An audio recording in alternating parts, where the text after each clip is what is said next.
लग रहा है कि नीतीश कुमार वाकई में बन जाएंगे पीएम के दावेदार। यहाँ पर आने के बाद चूंकि इनका ही विरोध करके सब दिन वो सत्ता में रहे हैं जी। और जिनका विरोध करके सत्ता में रहे हैं उन्हीं के साथ आज रहना पड़ रहा है। कि आप किधर से रहेंगे, महागठबंधन की तरफ से, एनडीए की तरफ से, या फिर क्या रणनीति आपकी क्या है चुनाव को लेकर के? ये शराब नीति में समीक्षा की बात हो रही थी और शराब नीति इनका फुल प्रूफ नहीं है, परिपक्व नीति नहीं है। नमस्कार, मैं हिमांशु कुमार, आप देख रहे हैं भारत लाइव। इस वक्त बिहार की सियासत में काफ़ी सरगर्मी मची हुई है। जैसे ही नीतीश कुमार दिल्ली गए, विपक्षी पार्टियों को एक करने की बात की और उसके बाद से लगातार उन पर एक के बाद एक बड़े हमले हो रहे हैं। बिहार की राजनीतिक सरगर्मी जो है काफ़ी तेज है। हम बिहार की राजनीतिक परिस्थितियों के बारे में, विभिन्न मुद्दों के बारे में चर्चा करेंगे आम जनता पार्टी राष्ट्रीय के राष्ट्रीय अध्यक्ष विद्यापति चंद्रवंशी जी के साथ। बहुत बहुत स्वागत है सर। सर, नीतीश जी जब दिल्ली से आए तो उन्होंने कहा कि हम अब जल्द ही फिर से देश के दौरे पे निकलेंगे और बीजेपी वालों को बुझा जाएगा। नीतीश कुमार के दावों में सर आपको कितना दम लगता है? देखिए, माननीय मुख्यमंत्री जी ने प्रयास तो शुरू किया है, ये बात सही है, और प्रयास के क्रम में कभी धीरे हो जाते हैं, कभी तेज हो जाते हैं, वो विषय अलग है। लेकिन अभी क्या है कि पूरे भारतवर्ष में जो ये विपक्षी दल हैं, ये सभी त्राहिमाम कर रहे हैं। त्राहिमाम इसलिए कर रहे हैं क्योंकि अभी जब से भारतीय जनता पार्टी की सरकार केंद्र में आई है, तब से आप देखेंगे कि ईडी और सीबीआई का जो दबिश है वो बढ़ गया है। और उसका कारण सिर्फ ये नहीं है कि सरकार आने से, उसका कारण ये है कि आप देखिएगा सीबीआई और ईडी में आप देखिएगा कि जितने भी रिक्त पद थे या जो भी पद की संख्या थी, अभी काफ़ी बहाली उसमें हुई है और काफ़ी लोग उसमें लाए गए और देश स्तर पर ये जो है कार्रवाई कर रहे हैं। तो इस तरह से जब कार्रवाई होती है तो जो विपक्षी दल हैं ये बात तो जरूर कहते हैं कि भाई सरकार जो है सो हम लोग को तंग कर रही है, परेशान कर रही है। उनका कहना है कि सीबीआई ईडी मोदी जी के चरणों में दंडवत है, जो कहते हैं वही सीबीआई ईडी करती है। नहीं, तो मैं ये कह रहा हूँ कि ये लोग विपक्षियों का कहना है कि सीबीआई और ईडी के द्वारा परेशान किया जा रहा है। लेकिन परेशानी का जो भी कारण हो, चाहे सरकार के दबिश में हो या, लेकिन कहीं न कहीं साक्ष्य जब मिलता है तब ये कार्रवाई होती है, बिना साक्ष्य के कार्रवाई होती नहीं है। तो मेरा ये कहना है कि आखिर ऐसे भी तो बहुत लीडर हैं जो जिनके विरुद्ध में सरकार कुछ नहीं कर पा रही है। तो ये जो साफ सुथरा चेहरा है, इसको लेके नीतीश जी आगे बढ़ रहे हैं। लेकिन उनका जो ये बिहार मॉडल है, थोड़ा बिहार मॉडल में जो अभी 2010 के बाद जो इनका ग्राफ थोड़ा गिरा है, क्योंकि ये उसके बाद ये पलड़ा बदलने के क्रम में इनकी राजनीतिक गतिविधि बढ़ गई। लेकिन जो काम ये कर रहे थे, जिस तरह से बिहार में काम कर रहे थे, उसमें गिरावट आ गया।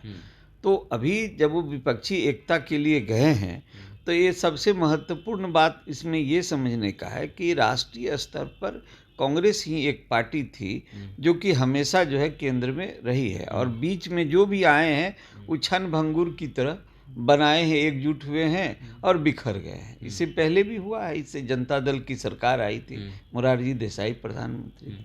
तो ये सब चीज़ देखा जा चुका है। अब चूंकि इतने लोग को एकमत करना ये संभव तो नहीं। कांग्रेस तो तैयार हो गई है। हरीश रावत आए थे, उत्तराखंड के जो पूर्व मुख्यमंत्री रहे, और मिलने के बाद पोस्ट किया था कि विपक्षी पार्टियों की बुलंदआवाज नीतीश कुमार, तो और कहा कि हमें कांग्रेस आला कमान ने भेजा है। तो लग रहा है कि बात बन गई है, कांग्रेस तो तैयार हो गई है। देखिए, आपसे ये बता दें कि जो भी कांग्रेस तैयार हो गई किस परिस्थिति में, आज राहुल गांधी जब निष्कासित हो गए लोकसभा से, जब उनको बैन कर दिया गया, तो उसके बाद वहाँ पर मजबूरी भी कुछ आई है, परिस्थितियाँ बदली है और उस परिस्थितियों का लाभ उठा करके ये एक बार फिर मैदान में जाना तो लग रहा है कि नीतीश कुमार वाकई में बन जाएंगे पीएम के दावेदार। देखिए, वो विषय अलग है। बनने के पीएम बन जाना, तो उसके लिए एक विपक्षी एक हो जाए इससे नहीं होता है। दावेदार मैं पूछ रहा हूँ। हाँ, दावेदारी की जहाँ तक बात है तो पहले ये तो दावेदारी अपनी प्रस्तुत ही नहीं कर रहे हैं। वो कहते हैं कि हम इस दावा को नहीं कर रहे हैं, हम विपक्ष को एक कर रहे हैं। तो सवाल है कि जब विपक्ष एक होगा तो एक होने के बाद चुनाव लड़ने से पहले अगर ये घोषणा करेंगे कि नहीं हम प्रधानमंत्री के दावेदार हैं, कि चुनाव में लड़ने के बाद जो रिजल्ट आएंगे उसको देखने के बाद मान लीजिए अभी घोषणा कर दिए और रिजल्ट ही नहीं आए तो क्या फायदा हुआ? तो एक अगला सवाल मैं ले लेता हूँ, इस पे बातचीत हो गई। शराबबंदी को लेकर नीतीश कुमार चौतरफा घिर गए हैं। सुशील मोदी ने ये कह दिया है कि आनंद मोहन को अगर छोड़ा नियम में बदलाव करके अगर जेल से बाहर निकाला जा सकता है तो फिर जो गरीब शोषित हैं, पिछड़ा दलित हैं, वो 90% वही लोग जेल में बंद हैं, तो उन लोगों को भी रिहा कर दिया जाए।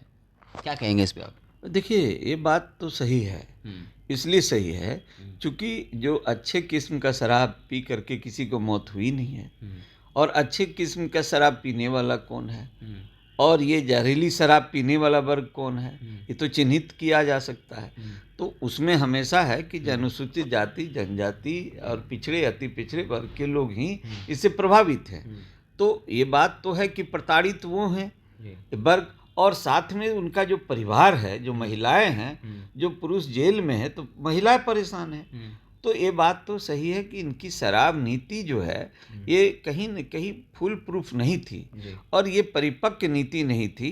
इस कारण से ये सब समस्याएं, कोर्ट पर भी दबाव आया और जेल पर भी अतिभार बढ़ा है। तो ये सब चीज़ जब आप देखते हैं तो निश्चित रूप से शराब नीति बहुत परिपक्व नीति, माननीय मुख्यमंत्री जी का जो ये रहा एक जिद था कि ठीक है, इसमें बहुत सोचा समझा हुआ नहीं रहा फैसला। तो इसलिए यदि आज जो शराब पी करके हैं वो बहुत बड़े अपराधी नहीं हैं, वो जेल में जा कर के उसके लिए अलग व्यवस्था रहता। आज जेल में जो जिस तरह दुर्दांत अपराधी लोग उस जेल में है उसके साथ उसको रखा गया, इसका प्रभाव उस पर पड़ेगा।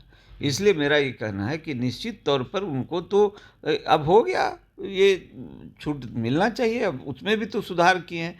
और निश्चित नीतीश जी कहते हैं जो पिएगा वो मरेगा ही। नहीं, वो तो पुरानी बात हो गई। वो पूरी पिएगा मरेगा, तो पीने के मरने के बाद तो अब वो 4 लाख रुपया ये देने के लिए भी तैयार हुए हैं। वो भी उनकी मंशा जो है क्लियर नहीं है। क्या लगता है चुनाव के दबाव की वजह से उन्होंने मुआवजे का ऐलान किया? निश्चित चुनाव के आधार पर तो हमेशा पार्टियां कुछ न कुछ निर्णय लेती है, ये तो ऐसा देखने शुरू से मिल रहा है। तो लेकिन मुख्यमंत्री जी का जो 4 लाख का दावा हुआ वो भी जो है सांप भी मर जाए लाठी भी नहीं, पैसा भी नहीं देना पड़े और कह भी दिए, घोषणा भी हो गई। तो सवाल ये है कि जिस तरह की शर्तें वो रख रहे हैं उस शर्त के आधार पर तो किसी को पैसा मिलेगा ही नहीं। इसलिए ये सब बात केवल चुनावी लिफाफाबाजी है। मेरा ये कहना ये है मुख्य तौर पर कि ये शराब नीति में समीक्षा की बात हो रही थी और शराब नीति इनका फुल प्रूफ नहीं है, परिपक्व नीति नहीं है, इसलिए उसमें तो सुधार करने की जरूरत है, संशोधन की। क्या लगता है कि शराबबंदी कानून से गरीब लोग प्रभावित हैं, दलित, पिछड़ा, तो लगता है कि चुनाव में ये चीज़ें असर डालेंगी? लोग नाराज हैं, जो नीचे स्तर के लोग हैं, मतलब जो दलित हैं, पिछड़े समाज के लोग हैं, आर्थिक रूप से कमज़ोर लोग हैं। नहीं, चुनाव में इसका प्रभाव होगा न होगा, लेकिन ये बात सही है कि जो वर्ग इससे परेशान है उस वर्ग को राहत की ज़रूरत है, उसके प्रति सहानुभूति की ज़रूरत है। और चूंकि वो ये उनका वोट बैंक भी है, तो जो वोट बैंक को अगर वो चाहते हैं कि नहीं वोट बैंक मेरा बना रहे, तो उनके प्रति जो उन्होंने सहानुभूति उनको जो दिखाना चाहिए, जो अभी तक नहीं दिखाए थे, क्योंकि शराब नीति से महिला परेशान है और जो अनुसूचित जाति, जनजाति और पिछड़े वर्ग के लोग हैं। लेकिन जेडीयू का ये दावा है सर कि जो लोग पहले शराब पी लेते थे, 100, 200, 500 कमाते थे, अब वही पैसा जो है घर में जाता है तो दूध सब्जी आ रहा है, फल आ रहा है, घरों में खुशहाली आ रही है। नहीं, जो शराब पहले वो 10 रुपया में खरीदते थे, उसी शराब को अब वो 20 रुपया में खरीद के पी रहे हैं। तो पीने वाले तो पी रहे हैं, तो घर में साग सब्जी कहाँ से आएगा? वो शराब पहले जिस शराब की कीमत जितनी थी उसकी दुगनी हो गई। शराब तो मिल ही रहा है ब्लैक में, शराब मिल ही रहा है, पीने वाले पी ही रहे, तो फिर इससे फ़ायदा क्या हुआ? कोई फ़ायदा तो हुआ नहीं है। केवल लोग परेशान हैं, महिलाएं परेशान हैं, और ये सरकार अपनी जिद पर अड़ी हुई है। अभी 4 लाख का घोषणा की है, उसने इतना कंडीशन लगा दी है, देखिए क्या होता है। हाँ, अगला सवाल शिक्षक नियमावली को लेके है। बिहार सरकार ने कैबिनेट मीटिंग की और ये कह दिया कि अब जो भी लोग हैं उनको बीपीएससी द्वारा आयोजित परीक्षा पास करनी होगी। शिक्षक अभ्यर्थी सड़कों पर उतर आए हैं। यहाँ तक कि महागठबंधन में फूट हो गया है। वाम दल के खिलाफ में चली गई है कि ये गलत है। यहाँ तक कि आज जेडीयू एमएलसी हैं, उन्होंने बगावत कर दिया और कहा कि ये जो नीति है वो गलत है, ये नहीं होना चाहिए। शिक्षक अभ्यर्थियों के साथ खिलवाड़ हो रहा है। ज़्यादा पहले से सालों इंतज़ार किया, अब फिर से उनको इंतज़ार करना पड़ेगा, तो ऐसा नहीं होना चाहिए। विद्यापति चंद्रवंशी का क्या स्टैंड है शिक्षक की नई नियमावली को लेकर? देखिए, शिक्षक का जो ये नियमावली की जो बीपीएससी का एग्ज़ाम उनको देना पड़ेगा, उत्तीर्ण होना पड़ेगा, इस संबंध में ऐसे आप इस बात को समझिए कि जो पहले जो सरकार जिस तरह से बहाली कर रही थी, तो आज इसका मतलब ये है कि जो भी बहाली हुई वो गुणवत्तापूर्ण नहीं हुई। और आज जो बीएड करने के बाद या और अन्य डिग्री एग्ज़ाम देने के बाद जो अन्य डिग्री ले करके ये डायरेक्ट बहाली होते थे, इसका मतलब वो जो भी डिग्री ले रहे थे वो डिग्री सफिशिएंट नहीं है एक टीचर के लिए। तो उस डिग्रियों को लेने के बावजूद बिहार प्रशासनिक सेवा की परीक्षा में पास करने का मतलब ये है कि वो डिग्री जो है सफिशिएंट नहीं है। सरकार को इस डिग्री पर कोई भरोसा नहीं है। तो जब सरकार को उस डिग्री पर भरोसा ही नहीं है, उसके बाद फिर एग्ज़ाम लेना चाहती है। क्योंकि आप ये बताइए कि जनरल एजुकेशन के बाद एग्ज़ाम का प्रतियोगिता परीक्षा का नियम है, लेकिन जब टेक्निकल क्वालिफिकेशन उनके पास और है, तो उसके बाद जो है अभी जो लोग ले चुके हैं, कम से कम उनकी बहाली पुराने प्रक्रिया से होना चाहिए और आगे की आप जो है सो आगे के लिए आप उसके उस तरह से आप करते बिहार प्रशासनिक। लेकिन जो ऑलरेडी कर चुके हैं, जो ले चुके हैं, प्रत्याशा में है, नौकरी के प्रत्याशा में है, और तो जब आप उसको डिग्री दिए हैं तो फिर डिग्री दिए हैं तो ये क्वालिफिकेशन है उसका ना, कि हम उस शिक्षक बच्चों को पढ़ाने के योग्य हैं, इसलिए उनको ये डिग्रियां मिली है। तो जब आप डिग्री उसको दे रहे हैं तो कैसा डिग्री दे रहे हैं, जो आप डिग्री देने के बाद फिर परीक्षा ले रहे हैं। इसलिए मेरा ये कहना है कि जो पा चुके हैं डिग्री, जो इस तरह की डिग्री ले करके अब इसमें नौकरी में के प्रत्याशा में है कि हम बस मेरिट लिस्ट आना था, हाँ मेरिट लिस्ट आना था, तो उसके बाद इन लोगों को बीच में इस तरह का नहीं होना चाहिए। इसमें भी सरकार की है। क्या लग रहा है कि चुनाव के वक्त तक टाला जा रहा है कि इसी बीच में चुनाव आ जाए, फ़ायदा भी मिल जाए कि हमने बहाली निकाली है और फिर लटका दिया जाए? देखिए, ये हमेशा चुनाव के समय में इस सब तरह की घटनाएं ज़्यादा होती है। इसलिए मेरा कहना है कि जो आज अभ्यर्थी जो इस पर आंदोलन कर रहे हैं, तो ये आंदोलन तो अपना रूप लेगा तो इसका चुनाव में नुकसान होगा। इसलिए मुख्यमंत्री जी अब इस पर क्या निर्णय लेंगे, सरकार क्या निर्णय लेगी, सरकार जाने। लेकिन स्पष्ट है मेरा कहना कि इसमें जो भी डिग्री धारक हैं, जो डिग्रियां ले चुके हैं और वो इसी बात का डिग्री लिए हैं कि शिक्षा बच्चों को पढ़ाने योग्य हैं वो, तो जब पढ़ाने योग्य हैं, इसकी डिग्री लिए हैं, तो फिर बहाली क्यों नहीं, तो फिर दोबारा एग्जाम क्यों? ये तो उस हिसाब से अगर हम लोग देखते हैं तो वहाँ पर अभ्यर्थियों का मांग जो है वो सही है। चलिए, अगला सवाल ये होगा, बीजेपी लगातार दावा कर रही है, नीरज बबलू जो पूर्व मंत्री रहे कह दिया कि जेडीयू के 1 दर्जन से ज़्यादा विधायक सांसद हमारे संपर्क में हैं। सुशील मोदी कहते हैं कि एयरपोर्ट पर जेडीयू के सांसद मिलते हैं तो हाथ जोड़ लेते हैं कि नीतीश कुमार को समझाइए कि वो आपके साथ चले आएँ, महागठबंधन में हम लोग खुश नहीं हैं। क्या लगता है कि जेडीयू के अंदर असंतोष है या पार्टी टूटने की संभावना है, जो बीजेपी में आना चाहते हैं सांसद लोग, जेडीयू लोग? कितना दम लगता है बीजेपी के नेताओं के बयान में, या सिर्फ जो है एक तरह से हवाबाजी है? देखिए, ये तो खैर एक अलग विषय है। इस विषय पर हम क्या कह सकते हैं कि अब वो कहाँ मिलते हैं, कैसे क्या बोलते हैं। लगता है कि वाकई में जेडीयू नेताओं में असंतोष है? नहीं, जब उस एंगल से आप जानना चाह रहे हैं तो हम आपसे ये बताएं कि भारतीय जनता पार्टी के साथ लंबे अवधि में रहने के बाद वो कहीं न कहीं जदयू के विधायक और ये लोग कंफर्टेबल वहाँ महसूस कर रहे थे। यहाँ पर आने के बाद चूंकि इनका ही विरोध करके सब दिन वो सत्ता में रहे हैं, और जिनका विरोध करके सत्ता में रहे उन्हीं के साथ आज रहना पड़ रहा है। अगर मान लीजिए किसी मकान में हमें उसी से दुश्मनी है और उसी के साथ हमको मकान में रहना पड़े, तो कहीं ना कहीं अंतर्द्वंद होता है। इसलिए ये अंतर्द्वंद तो रहेगा। और जहाँ तक सवाल है कि इस पार्टी से उस पार्टी में, तो ये नेता लोग तो, विधायक लोग तो आते जाते रहते हैं, कोई बहुत नीतीश फिर से पाला बदल सकते हैं क्या? देखिए, नीतीश जी तो कुछ कर सकते हैं, इसके लिए उनके विषय पर कोई ये कह दे कि ये नहीं कर सकते, ये कर सकते हैं। जब वो कुछ कह के कि हम ये नहीं करेंगे, मिट्टी में मिल जाएंगे लेकिन ऐसा नहीं करेंगे, कर मिट्टी सकते में हैं। मिल जाऊंगा, भाजपा में नहीं जाऊंगा। हाँ, तो ऐसा कर सकते हैं जब, तो फिर वो तो कुछ कर सकते हैं। इसलिए ये सवाल तो कोई प्रासंगिक है नहीं। लेकिन अब जब उनको कहा जा रहा है कि विपक्षी यूपी के संयोजक बनेंगे, पीएम के दावेदार हैं, तब लगता है कि ऐसी परिस्थिति बनेगी कि नीतीश कुमार चले आएंगे भाजपा के साथ फिर से। नहीं नहीं, नीतीश जी अब जो है सो अब इस तरह का माहौल भी बन गया है कि जो भारतीय जनता पार्टी में भी इस तरह का माहौल बन गया है कि नीतीश के विरोध में एक माहौल बन गया है कि वहाँ पर उनको नहीं लेना है। चूँकि ये बार बार जो है इस तरह से किए हैं तो वो भी असहज हो जाते हैं ना वो लोग, इसलिए इस तरह का माहौल उधर भी हो गया है कि नहीं, अब हो गया, अब बहुत हो गया। चलिए, अगला सवाल ये होगा आपकी पॉलिटिकल पार्टी से जुड़ा हुआ कि आप राजनीतिक क्षेत्र में हैं, लंबे वक्त से यात्रा कर रहे हैं, अलग अलग जगहों पर नए नए कार्यकर्ताओं को अपनी पार्टी में शामिल भी कर रहे हैं। तो 2024 का लोकसभा चुनाव आना है, हर नेता की महत्वाकांक्षा होती है चुनाव लड़ना, उसमें जीत दर्ज करना।